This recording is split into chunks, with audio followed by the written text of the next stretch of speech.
शाखेच्या युनिट 1 ने मोठी कारवाई करत टिपू पठाण टोळीतील 2 सराईतांना अटक केली आहे।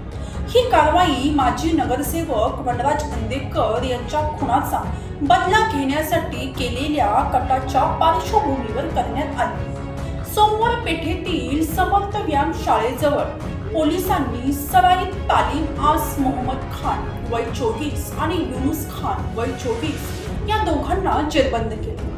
हे दोघेही टिपू पठाण टोळीतील सक्रिय गुंड असून अंदेकर टोळीला शस्त्र पुरवतात अशी माहिती पोलिसांना मिळाली होती। माजी नगरसेवक वनराज अंदेकर यांच्या खुनानंतर शहरातील अंडरवर्ल्डमध्ये चढाओढ सुरू आहे। टोळीने गायकवाड गटातील निकटवर्तीयाचा खून करण्याचा कट रचल्याची माहिती समोर आली आहे।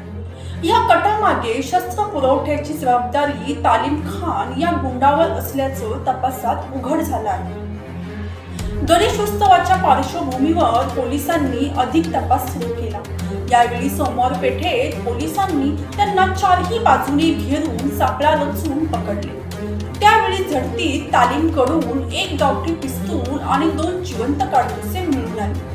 ही कारवाई अप्पर पोलीस आयुक्त पंकज देशमुख, उपायुक्त निखिल पिंगळे आणि सहाय्यक पोलीस आयुक्त राजेंद्र मुळीक यांच्या गुन्हे शाखा युनिट 1 च्या पथकाने केली आहे। वनराज अंदेकर खून प्रकरणानंतर शहरात पुन्हा एकदा टोळी युद्ध रंगण्याची भीती व्यक्त केली जात असतानाच पोलिसांनी केलेल्या या कारवाईमुळे मोठा कट उधळला गेला आहे।